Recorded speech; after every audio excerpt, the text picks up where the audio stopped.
everyone, welcome back to my channel The Raffers. Wow, di video kali ini kita bakal ngomongin sesuatu yang menarik banget, dan seperti yang kalian tahu bahwa aku punya segmen baru di channelku, yaitu Dira and the Guest. Dan my first guest today is Sandy. Jadi Sandy, tell us about yourself. Halo semuanya, subscriber di Raffers. Perkenalkan, nama gue Asor Sandy. Orang-orang tuh sering manggil gue Sandy. Nice to meet you all today. Jadi, thank you banget buat Dira yang udah memberikan kesempatan dan mempercayakan gue sebagai first guest di YouTube channelnya dia. I'm super humble. Gue ngerasa sangat terhormat bisa ada di sini. So guys, jadi gue ini adalah seorang dokter gigi. Gue lulusan dari Universitas Hasanuddin di Makassar. Dan alhamdulillah baru-baru selesai menempuh pendidikan S2, master saya di Imperial College London dengan beasiswa LPDP, dan satu angkatan sama si host kita yang punya YouTube channel, si Dira. Dan ya, Dira kemarin bilang bahwa kita pengen sharing ke teman-teman mengenai rasa insecurity, jadi kayak pengen share ke teman-teman mengenai kekhawatiran atau beberapa yang mungkin jadi stress out bagi teman-teman ketika mendaftar beasiswa dan kampus. So we're gonna share it today. So yeah, that's a short about me. Oke. Dan ngomongin masalah Sandy nih ya, jadi kayak yang kalian udah semua pada tahu guys, bahwa aku berusaha sebisa mungkin biar guest-nya itu benar-benar credible dan juga relate dengan isu yang kita perbincangkan. Nah, selain itu, Sandy juga nih memang keren banget loh. Aku pribadi juga banyak sekali mengambil pelajaran dari Sandy. Maka dari itu aku juga pengen teman-teman semua di sini juga, ya mungkin ada nilai-nilai dari Sandy yang bisa kita pelajari bareng-bareng gitu. Nah, jadi Sandy ini memang udah berprestasi dan juga udah banyak achievement-nya, bahkan dari semenjak S1 dulu. Mungkin Sandy bisa ceritain sedikit tentang achievement-mu? Okay, so thank you buat Dira. I hope itu nggak terlalu too much menganggap gue sebagai orang yang credible. Because I just feel same as you guys, ordinary. But anyway, emang ada beberapa accomplishment yang udah gue capai ketika studi S1 kemarin. But I believe Dira also has a lot of things that they can share to you guys. But supaya nggak bosen, akhirnya gue diundang di sini sedikit memberikan perbandingan. But anyway, jadi Dira kemarin tuh waktu gue S1 pernah gue tuh mulai tertarik sama dunia kayak ikut competition, kayak terjun di dunia bahasa Inggris itu ketika semester 1. So, gue langsung kayak tergabung di klub bahasa Inggris, debat bahasa Inggris di Unhas. Dan alhamdulillah, I just like langsung dapat opportunity untuk mewakili Unhas untuk lomba debat di Malaysia. Waktu itu 2009, it was such a long time ago. Dan ya, alhamdulillah, even though I didn't become the winner, tapi at least I got spirit. Jadi, hal yang paling penting dari setiap fase yang gue lewati dalam hal international events adalah I got a lot of energies when I back to my hometown.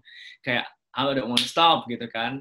Dan itu yang membuat gue kayak keep doing productive stuff. Jadi kayak gue selalu akhirnya ingin ikut lagi lomba bahasa Inggris atau ikut event-event, pokoknya ada kegiatan yang berbau-bau internasional gitu, kayak I have to join this. Finally gue dapat chance untuk mewakili Indonesia dalam pertukaran pelajar mahasiswa kedokteran gigi Indonesia ke Jepang. Wow. Itu for 2 or 3 months, I guess, I don't know.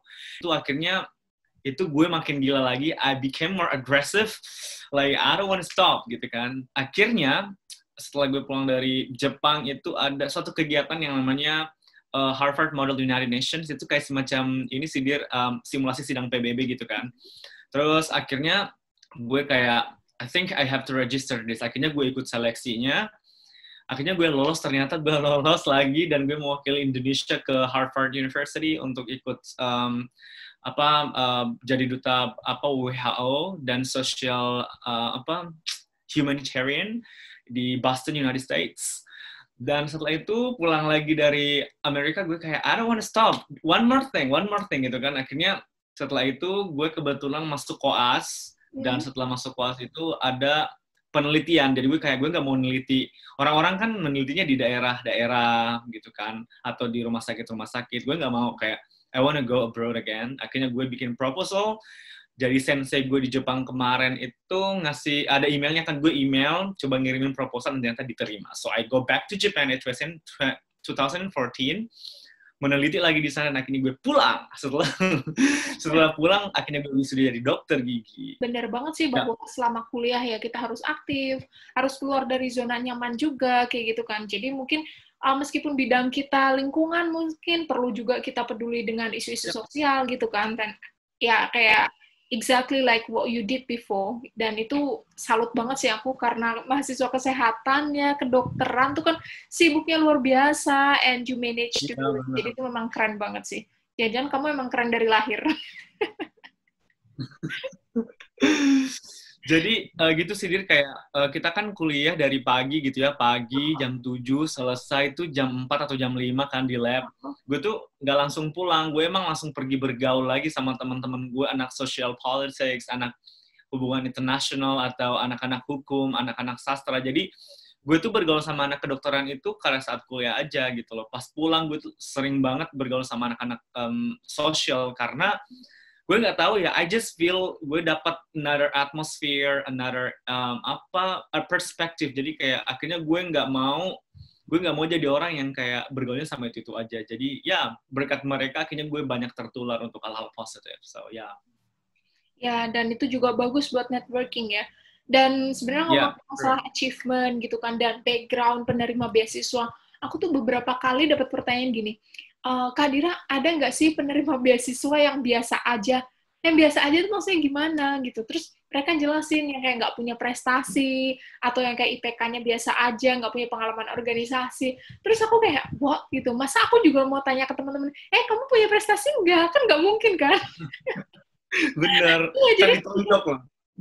Ketika ditanyain gitu ya aku nggak tahu, kalaupun mungkin ada juga aku nggak tahu kan, karena kayak ya udah once kita accepted gitu, kita nggak ngurusin yang kayak gitu-gituan kan, kayak kita fokus ke studi kita ke depannya, kayak gitu guys. Jadi ya mungkin ada, mungkin nggak ada, aku nggak tahu. Tapi yang pasti, misalnya ada penerima beasiswa yang dia itu nggak punya prestasi yang wah, tapi aku yakin selalu ada nilai positif di lain sisi gitu. Jadi mungkin meskipun dia tuh nggak punya prestasi yang wah, tapi dia tuh nunjukin bahwa dia kontribusinya banyak, gitu kan ya, San?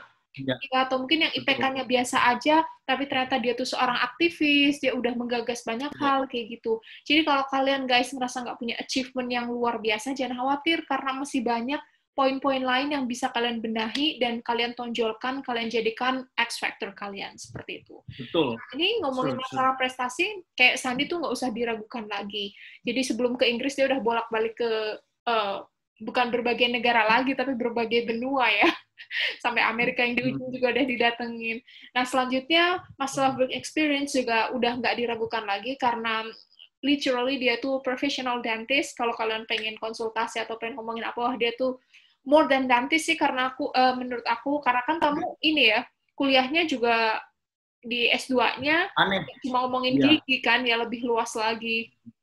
Ya, jadi ngomongin masalah cancer juga dia tahu, ngomongin masalah itu virus juga dia tahu, corona, udah pokoknya keren banget dah dari ujung rambut sampai ujung kaki. Aduh, diabetes nanti nih. Selanjutnya kita bakal ngomongin pengalamannya Sandi dalam mendapatkan beasiswa. Jadi kadang yang ada miskonsepsi nih ya, bagi scholarship hunters, mereka itu ngira ya karena dia tuh udah keren, jadi daftar beasiswa tuh kayak just a piece of cake, kayak nggak butuh effort. Udah ibaratnya merem aja, tahu-tahu selamat Anda mendapatkan beasiswa gitu. Sekarang gimana nih pengalamannya Sandi?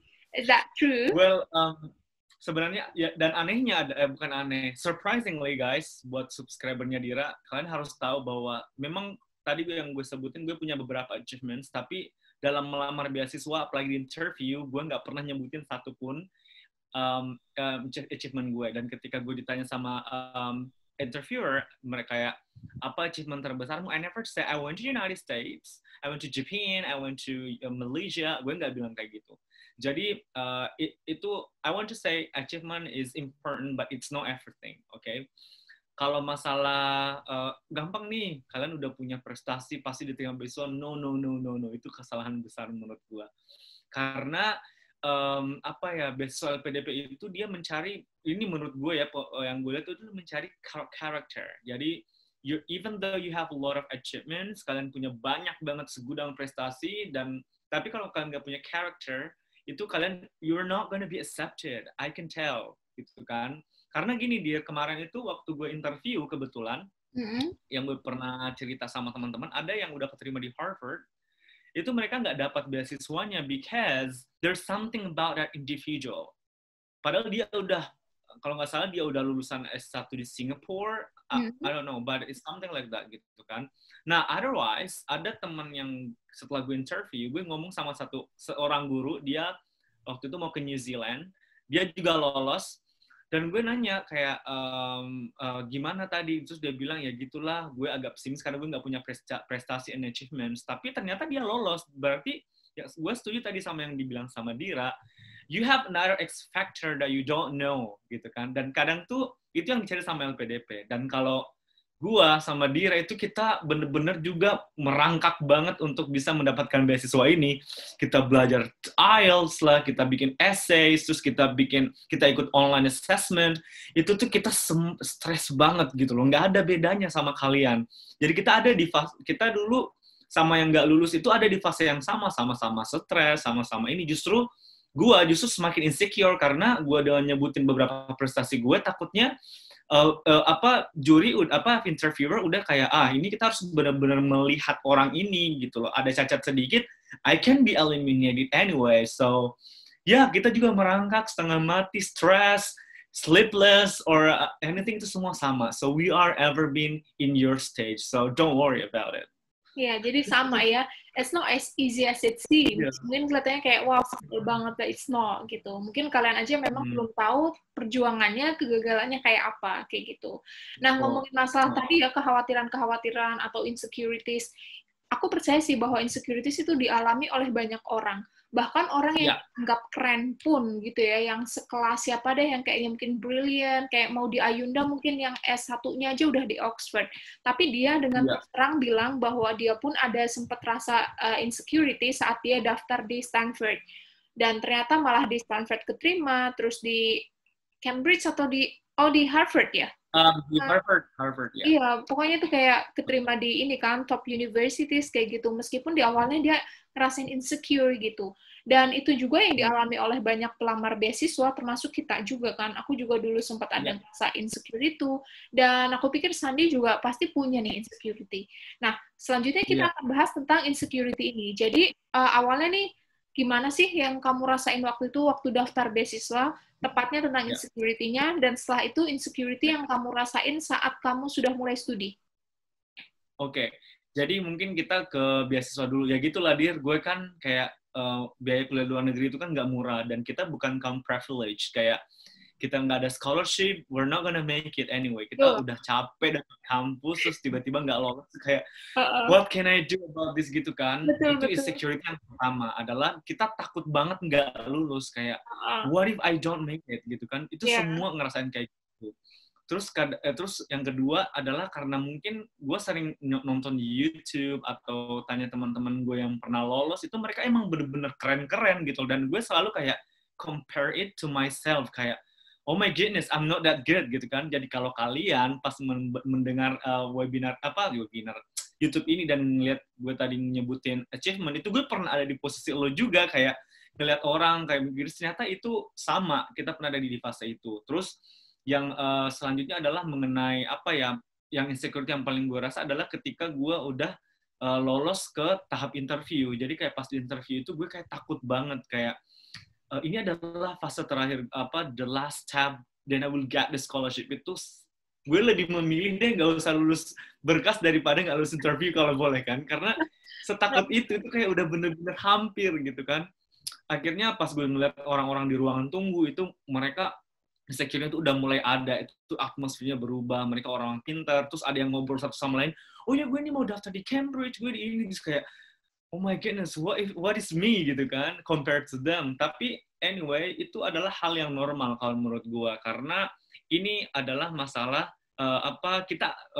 fear itu selalu ada dimanapun kita berada. So insecurity is normal, guys. Trust me, ketika kalian nanti mendaftar beasiswa, apa yang kalian rasakan itu persis sama yang akan kita rasakan. Mungkin bedanya cuma satu, Dir. Mungkin karena ada orang yang terbiasa udah sering merasakan insecurity, akhirnya mereka bisa tackle that. Ada yang baru pertama kali, akhirnya mereka kadang akhirnya berlebihan gitu loh. Makanya penting banget untuk banyak berdiskusi dan belajar dari orang yang sudah pernah lulus beasiswa. So mungkin itu dia dari segi beasiswa. Selanjutnya dari segi saat melanjutkan studinya. Oke, akhirnya gue lolos ya ke London. Mungkin Dira juga ngerasain pas kita lolos, gitu kan, kayak kita berangkat, kita akan berangkat. Akhirnya tiket keluar itu euforianya is there, kayak kita really happy. Kayak everyday kita cuma bisa ngebayangin, oh gue udah mau berangkat ke UK or anything, kayak udah mulai farewell party dengan friends gitu kan, kayak bye, we're gonna see you again gitu kan. Akhirnya pada saat departure itu kayak gue di pesawat dia kayak gue selama ini euforia banget, tapi gue nggak pernah mikirin gimana gue kuliah di sana kan, kayak ini kampus gue kayak apalagi gue masuk jurusan yang semuanya bule, pasti bakal ada sesuatu kesulitan yang gue hadapin. Dan benar saja pas gue masuk kuliah, gue ini udah yakin banget kan, kita udah lolos tes IELTS, kayak speakingnya bagus gitu kan, terus tiba-tiba pas masuk kelas itu dosennya baru ngajar 10 menit, gue langsung sakit kepala, gue bener-bener diem kayak I don't understand the accent. Gue nggak ngerti dosennya ngomong apa sepanjang kuliah gitu. Akhirnya gue kayak wait, this is not true. Something wrong about this life gitu kan, kayak wake up gitu kan. Ternyata itu terjadi selama 3 bulan. Jadi insecurity gue yang pertama adalah gue takut banget sama keadaan waktu itu karena gue nggak ngerti bahasa. Karena mereka tuh punya accent yang sangat spesifik, yang sangat different, yang kayak they will never find something like that before in my life gitu kan. Iya, dan teman-teman yang nggak tahu gitu ya, mungkin kadang sering digeneralisir kan, British accent tuh cuma satu, padahal enggak, sama sekali enggak, tuh kayak ada banyak banget puluhan aksen kan. Bahkan dari satu London pun, satu kota itu udah aksennya macem-macem kayak gitu. Ya, betul. Jadi akhirnya gue, there's something wrong. Akhirnya udahlah, gue stres masalah bahasa, itu yang pertama. Terus yang kedua, masalah teman-teman di kelas. Guys, teman-teman di kampus kita tuh dari berbagai macam negara, dan mereka tuh orang-orang terpilih juga kan. Mungkin di kampusnya di Gidira juga sama. Dan itu dalam kelas, bayangin kita udah nggak ngerti bahasanya apa, jadi sering ada tanya jawab dan diskusi. Dan teman-teman di kelas itu semuanya nanya, dan mereka ditanya jawab balik. Sementara kita masih struggling untuk mengerti itu apa sebenarnya. Jadi kayak, oh my goodness gitu kan, aduh ini gimana gini, paling terus apalagi di kampus gue, dan itu kebetulan rata-rata ada yang dari Cambridge, S1-nya di Oxford kayak gitu kan. Terus gue somewhere di Indonesia, di Makassar lagi, like who the hell know Makassar gitu kan, di London gitu. Tapi ya udah, itu insecure gue yang kedua, masalah teman-teman yang terus yang ketiga terus yang ketiga yang terakhir menurut gue adalah cuaca. Jadi gue always mention this, mungkin sounds ridiculous, tapi for you guys yang pengen kuliah di UK, kalian harus siap menghadapi cuaca yang sangat nggak bisa dibahasain. Apalagi kalau winter, ya. Winter itu malamnya cepet banget, jam 3 udah gelap. Iya, udah jam 3 gelap, terus tiba-tiba terus mendung terus di London. Itu bener-bener ada stres, tekanan sendiri dalam diri lu. Dan itu ternyata emang ada studinya bahwa stres cuaca itu ada, dan it does exist, dan itu bisa merubah mood seseorang. And it happened to me. Yeah, those 3 things I think the most insecurity stuff that I feel while I was in London. Jadi menurut kamu nih, dari insecurity semua yang kamu rasain, which one is the worst? Saat kamu daftar beasiswa atau saat kamu kuliah? Gue sebenarnya gimana ya? That's such a very difficult question. Who tell you to ask me that? Well, kalau gue harus milih ya, kayaknya lebih secure di waktu di London deh, karena gue mikir gini, kalau misalnya gue nggak lolos ini S2 gue, kita disuruh balikin dana oleh PDP, gue gimana gitu kan. Jadi itu sih. Kalau lolos beasiswa masih bisa coba beasiswa lain dan tahun depan gitu ya. Betul. Dan kita ada keluarga, ada sahabat, jadi kita bisa hang out, we can release the stress. Kalau di sana sendiri, oh my goodness, I can't imagine it. Terjun deh di itu. Betul. Makanya kan ada kan beberapa kejadian yang gak diinginkan dari awal kayak gitu ya, nauzubillah lah, semoga gak terjadi guys.